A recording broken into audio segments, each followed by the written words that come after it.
Hello and welcome to Armoury Antiques and Militaria, our channel on YouTube. Today we're going to be talking about a wound badge, a World War II German Nazi period wound badge in gold. These are exceptionally rare, very few of them are issued, and there's lots of reproduction ones out there. So we thought we'd do a very quick video to show you a real one. This is indeed a real gold wound badge. They're not solid gold, you probably know that as collectors, but they're gilded with a gold wash. And I'm going to just tell you that when you get these, that some auctioneers and some horror stories we've heard about people buying gold wound badges and being told erroneous information about them, and then coming into our shop and then we have to tell them that the actual wound badge is not correct, it's a reproduction. So let me explain.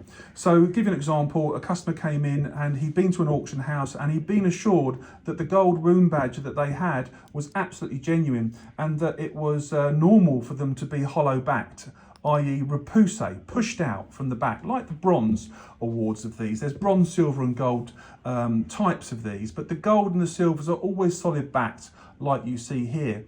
Now in some books, for example, quite a good book is the original book by Dodkins and the Order, Decorations, Medals and Badges of the Third Reich. Really good, and Little John wrote this, Little John and Dodkins, really good book. And in this book it tells you about the wound badges and the bronze, the silver and the golds, etc. In one of the paragraphs there it literally says, you know, it is believed, however, that the early versions of the silver and gilt versions, the gold version I have in my hand here, were punched out. That is not the case. It's new information, and the book gives you old information. And when you speak to people like Alan Beadle and the like, you know, there are rumours that there were punched out repoussé, gilded or gold versions of the badge.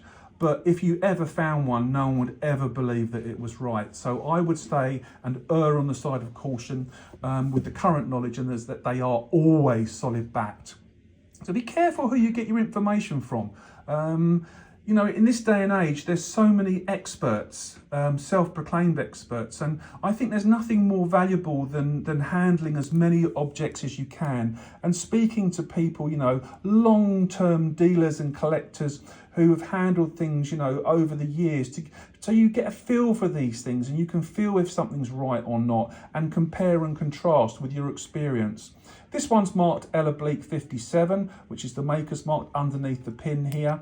And this one's absolutely genuine. Everything's perfect about it with the pin. It's got the right weight, the right design, and everything is absolutely correct, and the wear on it is perfect. So just be careful with the gold wound badges and the information that people will tell you either directly at perhaps antiques, arms and armour shows or militaria shows, or indeed on certain social media platforms, because the information may not be correct.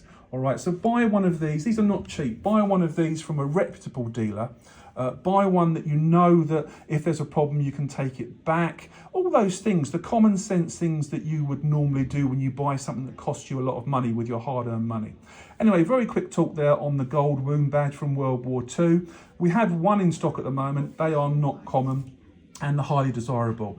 Once again, thanks for listening. Please subscribe to our YouTube channel. Put some comments down there. We welcome all comments. They're always interesting to us and we value your input and opinions and views. And please tick the thumbs up button and subscribe.